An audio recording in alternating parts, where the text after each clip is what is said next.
Good afternoon, everybody. I want to welcome you to the endorsement interview for Las Vegas City Council Ward Number 1. I want to first off thank the candidates and panel members for being here. I also want to give a special thanks to our sponsors, the Foreign Exchange, Stephanie Phillips, U.S. Senate candidate, Ron Quince, Congressional District Number 1 candidate, and Richard Cherchio, North Las Vegas City Councilman. And I also want to thank our moderator for this afternoon. It was Bob Coffin. He served as a Las Vegas City Councilman, Nevada State Senator, Nevada Assemblyman, and International Observer for the Nicaraguan elections. I'm Jim Jonas, Director of Veterans of Politics International. I will also be the timekeeper. At this time, I want to give 1 minute to each of the three candidates to introduce themselves, why you're running for this office, and why you are seeking our endorsement. Might as well go ahead and we'll start with Councilman Knudsen. I appreciate the opportunity to be here. My name is Brian. Thank you. I appreciate the opportunity to be here. My name is Brian Knudsen. I currently represent Ward 1 in the city of Las Vegas. I'm 4 years in on the term, and when I ran for office the first time, it was really built on building out the healthcare and quality of healthcare and access of healthcare within Southern Nevada. If you drive around the medical district, you're going to see an enormous amount of development. That's the result of some of the work that I put into it, the public infrastructure, the private infrastructure.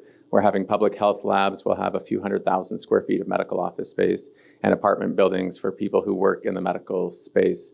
I appreciate everything that you all are doing. I did a bunch of focus panels. Unfortunately, it was prior to COVID, but trying to better understand what my job is in relation to the veteran community. And so I'm really proud of the fact that I took a whole bunch of classes. I have a little certificate here because I was really proud of the fact that I tried to learn as much as I possibly could about the veterans community. This was from the state of Nevada as a certification for being a Nevada veterans advocate and trying to learn about all the issues and challenges associated with it, what my job is, and trying to make it better. So appreciate the opportunity. Thank you. Good afternoon. My name is Mirian Gibson.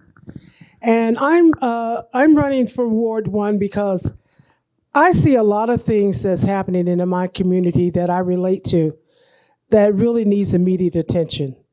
They need a voice. Beautification of the area is fine, but there's a lot of people in the area suffering. We have a lot of homelessness there. Also, I'm from a military family. My father was in the military. He was in World War II. My brother has served in the Navy. I have some of my cousins serve in the Marines. So I understand a lot of challenges of the military people, you know. I think maybe I'm answering a little bit more. But I think that I can, since I relate to a lot of people in the community, I think that I understand them and I can represent them properly because they need help. Now, housing has been a problem in the area. My name is Dennis Cherez. I'm running for Ward 1 because I want to see some changes made. I live in an area that's been affected by some changes, out-of-state investments going in right around me. And I want to represent, the people, to keep that big group, the financial that came in to support that area and get to us, the people that vote in Ward 1. And tell you, veteran too, you guys might know it's 311. I was 11 Bravo in the Army. So I know your guys is 311. So with that, I'm Dennis Cherez, and I'm here to represent the people of Ward 1. Okay, thank you. So I'm going to ask the first question, then I'm going to hand it over to Barb.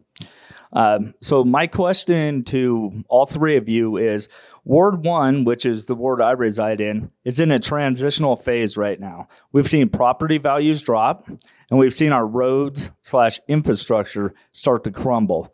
What is it that each one of you will do to help curb this problem? Dennis, I'll start with you this time. I would like to see is, we see all the cones out there. We see the constructions, the permits. I had a flashing yellow sign in front of my house for 2 nights. I got notice that there's going to be speed humps put on my street last month. Still nothing's happened. Someone paid for rent for that flashing light to be out there for 2 days, the cones to be out there. That's all money that's being spent that could be going towards the actual project. I want to make sure that that gets sped up, done on time, and it's actually going to where it's supposed to be going.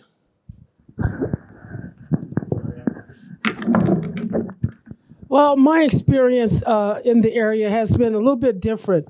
I see the property values have been going up. But what my concern, in fact, my particular property increased $150,000 within the last couple of years. But what my major concern, and I think a concern of a lot of the neighbors, is that we're having homeless people come in and set up encampments in their block, at the end of the block, which has a profound effect on the property value. We don't need that, you know. I do think that we should find alternative methods of assisting and helping homeless people in the area, which is a very big problem. You know, it affects the businesses in the area, and I would try to find some alternative method, working with other nonprofit organizations and coordinating things that could assist in trying to alleviate that kind of problem, so our property values won't be decreased. I appreciate the question. I live in Ward 1 as well. I'm going to agree with Miriam. The property values have actually increased significantly, which has been a challenge for a lot of people in our community. And I'm going to take full responsibility for all the cones. The cones are as a result of me advocating for more public dollars to be invested into Ward 1. I wish I could make things go faster. Supply chain issues have challenged how fast construction can happen. But every cone out there right now represents a job. And that's what I've been really focused on, is making sure that the dollars, our tax dollars, are going towards that area that I represent. And so as you drive through Ward 1, you're going to see a lot of cones. Every cone is a job. And that means that a year and a half from now, you're going to see a much improved roadway infrastructure. But the things that you can't see are a better sewer system underneath, better lighting, better resources for people that are all beneath the street that you can't see. It's going to be a better and improved Ward 1. And I'm really proud of the fact that those cones represent a reinvestment in Las Vegas Ward 1. Hi, good afternoon. Thank you all for being here. This is Barbara with Veterans in Politics. How do you guys, or each one of you, how do you plan on involving the residents in the community and more in the decision-making process? Well, if I'm lucky to be elected to go to city council, I'm going to make sure that I stay in touch with all of my constituents. I'm going to make sure that at least twice a month, I make it available for them to come out, speak to me, and let me know what's going on, what they think about, what's affected them. And I'm going to let them know that I'm there to fight for them. Also, there's a lot of nonprofit organizations in the community that's supposed to be reaching out to the people in the community to offer the services that they are there for. I want to set together a network where we can reach out to the community and let them know the availability of the services that could help make life a little bit better for them. Maybe also work with the churches in the area to offer services, especially for childcare for single parents or people that have low income. You know, I have a lot of ideas to make things, make life better, a better living for people in the area. Because beauty is one thing, but it's what's happening underneath that beauty that is not being addressed. And that's why I decided to jump into the race to make that happen.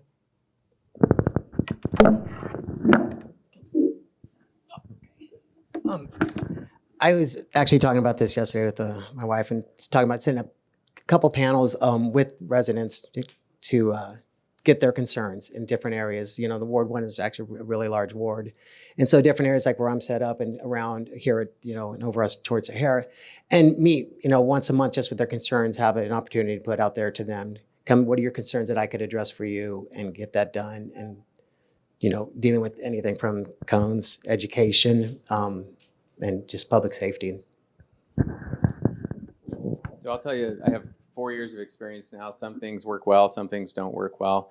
I do regular, we call them brews with Brian, to allow people to come out and talk to me. They're usually there to complain, but that's an opportunity for people to come out. We do a monthly newsletter. We do a whole bunch of events that allow people to come out. I'm mostly entangled with my senior community. We have 5 low-income senior properties that I spend quite a bit of time with. The challenges that I found is people who don't speak English, which that's about 38% of the ward. I have not figured out how to connect with them yet. And so I kind of feel guilty about that. I do feel guilty about that. I have not figured out the right mechanism to get them to connect. We've tried doing stations at the grocery stores, like at the Cardanias, and that has not worked. We've tried reaching out to the Latino community to see if there's a way that they would want to call in and complain, just like everybody else complains, but I haven't figured out how to get them to connect yet. So I'm really proud of the things that we have done, but it's a constant struggle to figure out how to connect people to government, because not everybody really wants to be connected to me or the government. Good afternoon. Mikey Kelly, Nevada Democratic Veterans.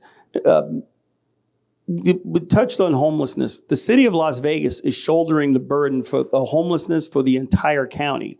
They built the courtyard. They've maintained it. They've had nonprofits come in. The nonprofits cannot necessarily do everything because they don't know what they're doing. But the city and the county is often sending their homeless into the courtyard. So the question I have is, the courtyard's overloaded. It was built and it's overcrowded. The question I have is, are you willing to collaborate with Clark County? Because Clark County hasn't shouldered the burden like Las Vegas has. Las Vegas has really done a great job with that. But what will you do to better collaborate with Clark County as well as the state to try to bring about permanent resolutions in relation to homelessness and mental health? And nonprofits, I can tell you, are not the place to go because they're not capable of doing it. Well, one thing I'd say, they still got to be a part of the equation, though, okay? Coordinating the services so that nobody's duplicating what service that is offered so that we can, know where we need. Yes, we need to line up with the county. And not only that, there are a lot of investors that's in the area that we need to be able to coordinate. I mean, I know that the president is talking about building all these houses and all that stuff, but hey, we need people need houses right now. There was a massive amount of people evicted and is homeless. We have houses existing right now that's empty, that the city should be able to find some kind of way to have those properties occupied, even if they subsidize the housing for these people. I'm a realtor. They make it impossible for people to even get into housing because they're looking 3 times their monthly income. The average person ain't got money like that. You know what I mean? And they make it so impossible that no, I'm sorry. Oh. So I want to just really quick on the last question. I'm also pretty accessible. So my constituents reach out all the time, texting and calling and emailing. On homelessness, this is where I've spent most of my last 4 years because it definitely relates to healthcare, mental health care in particular. And so I'm really proud of the fact that right now the state of Nevada, who I work closely with, is about to roll out a 988 crisis response system. Clark County just bought a building over on East Las Vegas on Lake Mead for a crisis response center. This is to relieve the pressure that we're having on police and fire so that we can have crisis response teams pick people up, get them the help they need before they become homeless. We're also touring with Clark County and the state on redesigning the adult mental health campus, which is in Ward 1 right next to the College of Southern Nevada. A lot of those old underutilized buildings, I believe in the next 2 years, will be built out for a mental health campus. Can I give just a recap of the question again? Work with the county. So what I was saying is the city of Las Vegas is shouldering the burden by building the courtyard, and they've been with homelessness. They've been doing the work for the past several years.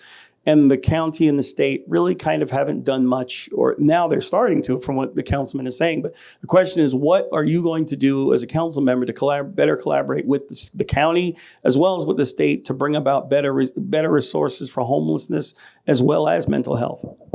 I think I've been saying this for a while. The homeless problem is a big root, goes back to the mental health system, which you can go back to when a certain governor was governor of California, then became president, did something to the healthcare, the mental health system back then. So it goes back to then, and the mental health affects the homelessness. So I mean, you go back and address the root problem of mental health. I think there's programs out there that we could also show that, the homelessness. I don't know if some of you are familiar with 35 and 37 West Owens Street, the Salvation Army. They have a good program out there that the VA runs, a veterans community integration program that helps them. The veterans need to know that. They can go out to any of the clinics and find help that way. But I mean, working with that and making more programs, affordable housing like what Veterans Village used to be, bring more things like that. Thank you.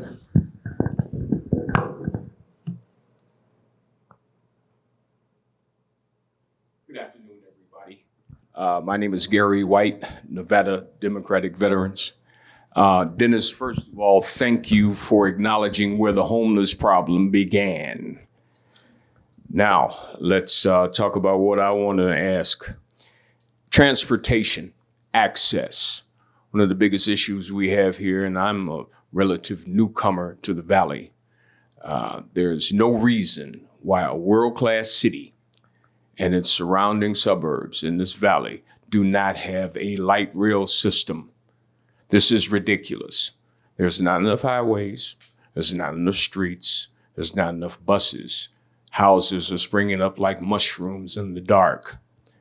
How do we address that as a city? Would you support a light rail system or some kind of study to improve public transportation that helps mental, that helps health, that helps veterans, that even helps the semi-homeless?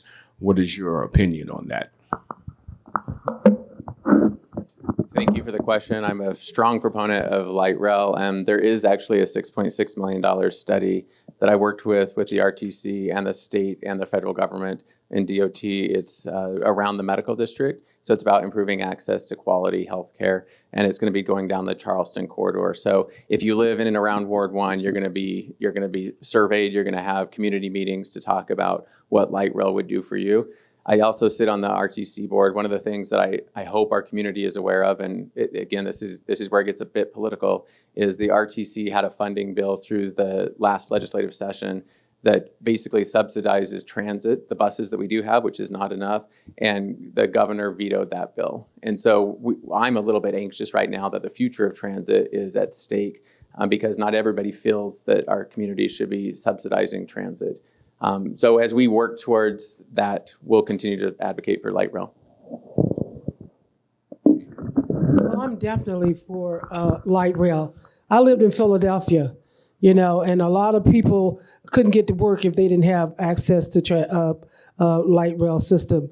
And as far as Las Vegas, I definitely would like to see that happen. But in the interim, I think that what we should provide is off-route transit system for the elderly, even for the homeless people, so that they can get from doctor's appointments and get around, because Las Vegas gets very hot. I mean, like, it can get as hot as 117 degrees. And a person that don't have a car, can't afford to get a car, should have some alternative. But yes, I do agree with the light rail system. I think it would really expedite things here in the city a lot. I agree. I was in Sacramento when the light rail system was starting, date myself there a little bit. And it was great. I had to go downtown, parking awful, expensive, and just one-way street here, one-way street. I jump on it at 80 in Madison and head downtown 15 minutes, which somebody said on the freeway would be doing 45 minutes to an hour. Same thing in LA. Went to a Rams game, got on the light rail at Santa Monica and took it all the way to the game, and same back home. So yeah, it's something that definitely needs to be addressed. A city that makes this kind of money, that we have all the tourists that do. The monorail's nice, but we need to expand completely. Yes.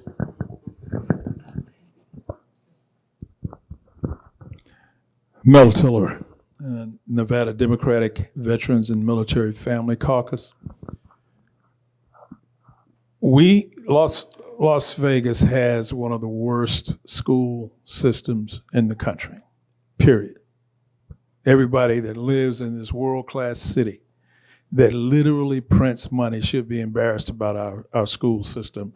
And we all owe our children more than they're getting. If you are elected, and for the sitting gentleman, okay, what are you going to do to help our children? I'm happy to jump in on that. I was a state mandated consultant for the Clark County School District, which has not put me in a great relationship with them right now.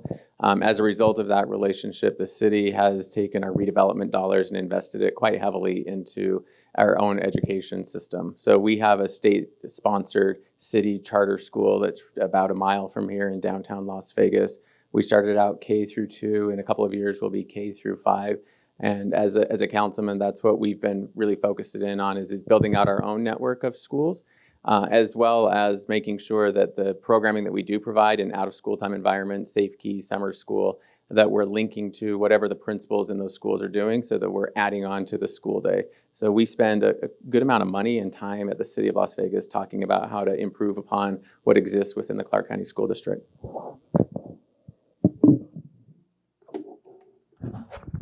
Okay, all right. It is. It's a disgrace. You know what I mean? It's a shame. You know, I have people I know people all over the country, and they say, well, why is Las Vegas at the bottom of the totem pole in education? It shouldn't be. As much money is being contributed to the educational system in this city. There's no reason why our kids should be suffering like that. I would work in close with the school district and also with the private system with the churches. You know, we have to have other ways to be able to help our children. After school programs, you know, not only through the school, but maybe through the churches and other maybe nonprofit organizations that can help bring our kids up, because we're not preparing them to be able to compete in the world. We shouldn't be the lowest. We should be top 5 with the money that the state has and everything. That it should be high. It shouldn't have to be private schools that out there that we see have the great baseball programs. But we should start where the little kid's not the problem. It's the person that's teaching them the problem. We need to say, why are you out of 5 stars? Why are you at 1.5? Why are you 2 star? You're getting the same amount of money as everybody else. Why is this happening here? And hold them accountable. If they can't do it, then we need to, okay, then time for a new principal to come in and get that in line. And I don't say keep rolling them over, but you got to do something to hold them accountable.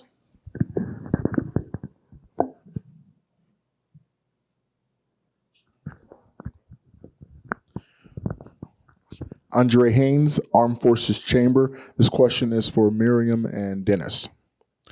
Have you ever been elected to public office anywhere? And do you have any experience with volunteer city boards, committees, or task forces?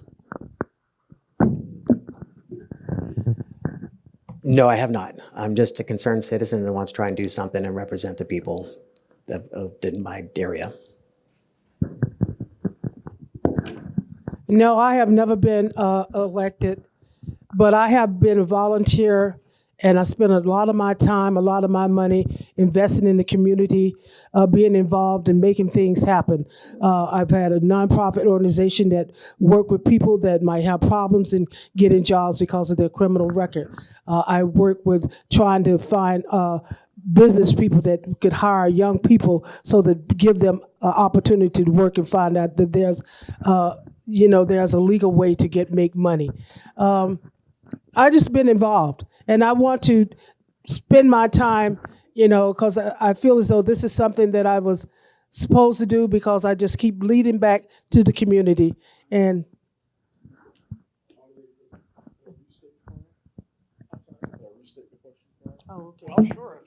Well, it wasn't. Thank you for your answers, both. I appreciate that. It wasn't private enterprise, as in what you've done individually, but the city has committees, task force, and things that individuals we can volunteer to be part of that works directly in tandem with city government. Have you been a part of any of those? I have worked for neighborhood organizations and been president of neighborhood organizations that work in coordination with the city to go after certain complaints that people have in their neighborhood to make it better. Yes, I've done a lot of that.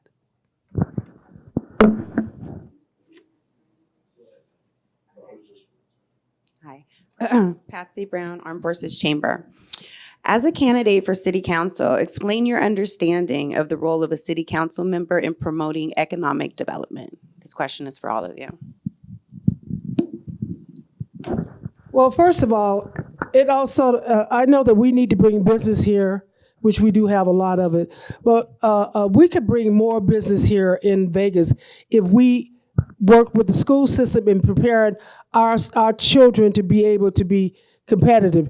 Because the thing about it is, because of the level of education of the people, it discourages people from bringing in the type of jobs that could be more profitable to not only to the community, to the people of the community, but for the city itself. A lot of jobs don't come in here because they don't have the educational workforce to be able to handle that. And that comes back to the school system. We got to do something about it. I hope I answered your question. Can I get the question?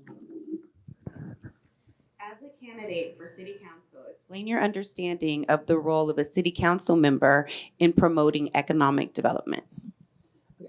Well, I mean, we're going to go out there like Brews with Brian and, getting people aware of the things that are in our community and bringing the interest from outside to come in to help with the city itself and promoting business growth within and not just actually outside business, but let's take something that's already here within Clark County or the city of Las Vegas and promote that to make it better instead of just normal, bringing outside. Let's promote and do what's better from the inside.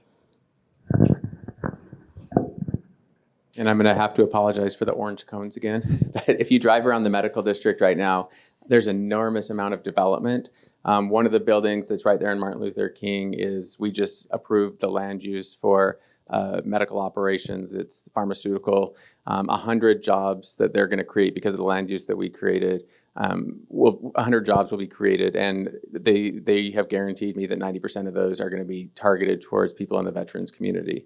All of the buildings that'll go up in the medical district that lots of people are really mad at me for because they don't want to see change and development. A lot of those buildings are going to be filled with people who make really decent quality jobs and are be able to take care of their families and be able to pay rent and buy food. And so the development in the community is really about economic development. And I'm really proud of the fact that those orange cones are out there because that means there are more jobs coming into our community. Good afternoon. I'm Jeff Crampton. I'm with Veterans in Politics International. And my question is for all of you, outside of homelessness, what do you understand to be an important issue or challenge affecting veterans that you would be able to address as a member of the City Council? I can say from the multiple meetings I've had with veteran groups, and I appreciate all of you for participating in those if you were, I think it's workforce. I think that we have an obligation to create as many jobs as we possibly can because that seems to be the biggest challenge in our community is getting not only a job, but a decent paying job. And so that was one of the things I was most excited about in the development of our community is how can we create targeted job markets for people within the veterans community. But I think it's employment. And the more economic activity we see in the city of Las Vegas, the more jobs we're going to see. That does create challenges being a council person is you're changing the environment. You're changing what Ward 1 looks like. And so it's a balance of trying to create jobs, create quality of life, but it changes the lives for people who are living there as well. I know homelessness, you may not, that's the basic problem. I mean, they got to have a stable place to stay before you can be able to provide them with employment and other things. And that's a big problem. The jobs that, in fact, all the work that's coming into the community, people in the community should be able to have first access to those jobs. And the problem is that they bring all these jobs in here, but most of the people don't qualify to get it. And they have to bring people from the outside to do those jobs. Veterans definitely should have the first priority in fulfilling some of those jobs. But you got to make sure that they have a stable place to stay first. Okay, so other than homelessness, veterans' needs in the community, mental health. It's like I said, is the root of homelessness is that. And you see a veteran with saying they're homeless out there, this or that. There's resources out there. You make one phone call, you go to one VA clinic. You can not be homeless. There's so many programs that are actually really good right now for the veterans. So I think a mental health clinic, something like that. I can tell you honestly that I know what 35 Owens is for a reason. Now, you know, I'm not just a member. Yeah, I do know what it's there. They helped me out when I was doing my rating disability to get my 100% from all my scars and stuff like that. But yeah, mental health is a big thing that veterans need help with. Thank you everyone for being here. Matthew DeFalco, Nevada Democratic Veterans and Military Families Caucus. My question is, Clark County Sheriff Kevin McMahill has proposed establishing a wellness center for police, fire, and medical personnel. This center aims to provide mental health support as well as a fitness facility for first responders to address unresolved trauma and promote overall well-being. Will you commit to supporting Sheriff McMahill's initiative to establish this wellness center and ensure its effective operation for the benefit of our police officers, firefighters, medical personnel, a significant number of whom are military veterans, and their physical and mental health? I would agree to that. I 100% would back that up completely. I've had police officer friends, fire friends, come up, thank you for your services. I said, hey man, you know, I went there every day, but it was every so often. I didn't know if I was going to come home or not. You go out there every day, and they have that risk. They put their life on the line. Firefighters, police, first responders, they do. So yeah, they definitely deserve something like that and need the help from mental, because they deal with a lot of stress and stuff that they see. And I work pretty closely with the sheriff. He's absolutely amazing. If you haven't met him before, I served pizza to Summerlin Area Command last Saturday night, and the captain came in at 10 o'clock at night and was talking about the fact that any of his officers can call him. So it's definitely a priority of the sheriff, and I'm happy to say he's looking in Ward 1 for a lot of those facilities that are going to be geared towards the first responders. And it's not just police officers, it's firefighters, it's ambulance drivers, it's 911 dispatchers, it's everybody, because it's an epidemic that's affecting people in the public safety arena, and it's something that everybody needs to be aware of. All right, thanks. Now that all panel members have had an opportunity to ask one question, now I'm going to turn it over to the candidates. You will have 45 seconds in order to give a closing statement. Please include your contact information for viewers and listeners so they can get in contact with you. Let's go ahead and we'll go ahead and start with you, Mirian. We haven't started with you yet, so why don't you go ahead and give a closing statement for me? Okay, well, again, my name is Mirian Gibson, and I am Miriam Gibson, and I am a concerned citizen that lives in Ward 1. I'm not a professional politician. I'm just a concerned citizen that relate to all the people in that community. I am everybody that's there, because I have went through all the changes that any one of them might have had at one time or another. I want to be able to, I didn't mention it before, but open up the parks, our families, and I'm very family oriented. I'm a mother. I've had 4 daughters. My husband, I'm also a widow, but I've been a single mother for a long time. So I understand and relate to a lot of the people out there, especially the women, in providing child care for them and open up the parks so that we can be family again. I could be reached at, I could be reached at 702-518-2688. And my email address is Miriam Gibson for ward4@gmail.com. I really would appreciate all of your support, and thank you so much for the opportunity to be here today. My contact information, very simple, is just electdennischerez.com. Have all there, my Insta, the social stuff like that. Gmail is the same thing, Cherez4council@gmail.com. And yeah, thank you for the opportunity today to come here and speak with you all and your questions, and appreciate it. And I'm Brian Knudsen at 702-575-7759. Feel free to text, call, or email. I just want to say thank you for engaging in this, because there's not a lot of folks out there that are engaging in the political process right now. So the fact that you're taking time out of your busy schedules to vet people is really important, and you should continue to advocate for people vetting who's in office. And I really appreciate the opportunity to talk about Ward 1. I love it. Thank you. All right. Well, thanks, everyone. That will First off, I just want to thank panel members and the candidates for their attendance. I also want to give a special thanks to our sponsors, the Foreign Exchange, Stephanie Phillips, U.S. Senate candidate, Ron Quince, Congressional District 1 candidate, Robert Cherchio, North Las Vegas City Councilman. And so at this time, that will conclude our endorsement interview for Las Vegas City Council, Ward number 1. Thank you.